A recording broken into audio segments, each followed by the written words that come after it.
2004 ബഹുമാനപ്പെട്ട ഉസ്താദിന് Jordan government മതമൈത്രിയുടെ ഒരു വലിയ കരാറ് ഇന്ത്യൻ പ്രതിനിധിയായി ബഹുമാനപ്പെട്ട ഉസ്താദ് ഒപ്പുവെച്ചത് 2004.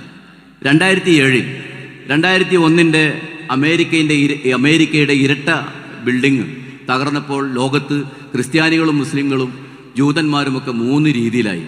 അവരൊരിക്കലും പരസ്പരം അടുക്കാൻ പറ്റാത്ത വിധത്തിലായിപ്പോയി.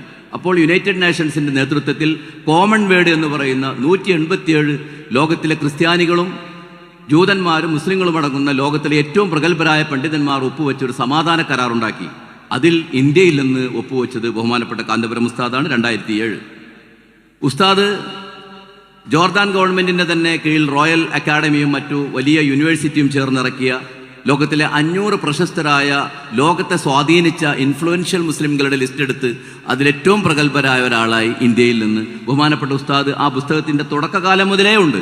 ഒടുക്കമാകുമ്പോഴേക്ക് കേരളത്തിൽ നിന്ന് 2 or 3 പേര് വേറെയും ബഹുമാനപ്പെട്ട ഖലീൽ ബുഖാരിയെ പോലുള്ളവരും അതിലുണ്ട്. പക്ഷെ അതിൻ്റെ തുടക്കം മുതൽ ബഹുമാനപ്പെട്ട ഉസ്താദുണ്ട്.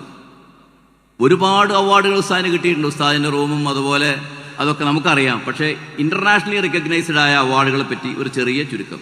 1992 ഇസ്ലാമിക അക്കാഡമി അവാർഡ് UAE-യിൽ നിന്ന് ബഹുമാനപ്പെട്ട ഉസ്താദിന് 92 ലഭിച്ചു. 2005 ഹാമിൽ അൽ ഗൈത്ത് അന്താരാഷ്ട്ര ഖുർആൻ അവാർഡ് ഉസ്താദിന് ലഭിക്കുകയുണ്ടായി. Best Indo Arab personality award 2006 India Arab ബന്ധം ശക്തമാക്കിയതിന് ബഹുമാനപ്പെട്ട ഉസ്താദിന് ലഭിച്ചു. ഇസ്ലാമിക് ഹെറിറ്റേജ് അവാർഡ് സൗദി അറേബ്യയിൽ നിന്ന് 2008 ഉസ്താദിന് ലഭിച്ചു. Jewels of Muslim world award എന്ന പേരിൽ മലേഷ്യയിൽ നിന്ന് ബഹുമാനപ്പെട്ട ഉസ്താദിന് 2016 ഒരു അവാർഡ് ലഭിച്ചു. 2023 നാം ഏറ്റവും അഭിമാനത്തോടുകൂടെ സ്വന്തം ഫ്ലൈറ്റ് കൊടുത്തയച്ചു. മലേഷ്യയുടെ പ്രധാനമന്ത്രി അതിനു വേണ്ടുന്ന ആളുകളെ പറഞ്ഞയച്ചുകൊണ്ട് ഉസ്താദിനെ കൊണ്ടുപോയി വളരെ മഹത്തരമായ ആദരവോടുകൂടെ ഉസ്താദിന് 2023 മലേഷ്യയുടെ ഹിജ്റ അവാർഡ് ഉസ്താദിന് സമ്മാനിച്ചു. ഒരുപാട് പ്രശ്നങ്ങളിൽ ഉസ്താദ് ഇടപെട്ടിട്ടുണ്ട്, വലിയ വലിയ സംഭവങ്ങളിൽ. അതിലേറ്റവും പുതിയത് നിമിഷപ്രിയയുടെ കാര്യമാണ്. നമുക്കൊക്കെ അറിയാം, ഞാൻ അതിലേക്ക് കടക്കുന്നില്ല.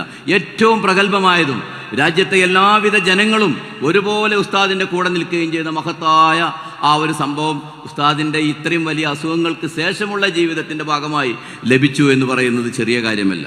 രണ്ടാമത്തത് 2011 നമുക്കെല്ലാം ആശങ്കയോടുകൂടി, പ്രത്യേകിച്ച് കേരളത്തിലെ ജനങ്ങൾക്ക് മുഴുവൻ ആശങ്ക നിറഞ്ഞൊരു പ്രശ്നമായിരുന്നു നിക്താക്കത്ത് എന്ന് പറയുന്നൊരു പ്രശ്നം. അത് വന്നപ്പോൾ അന്നത്തെ മക്ക ഗവർണറുമായി കൂടിയാലോചിച്ചു. ആ നിയമങ്ങളിൽ വളരെ വലിയ വിട്ടുവീഴ്ച നടത്താൻ ഉസ്താദിൻ്റെ ഇടപെടൽ കാരണമായി 2011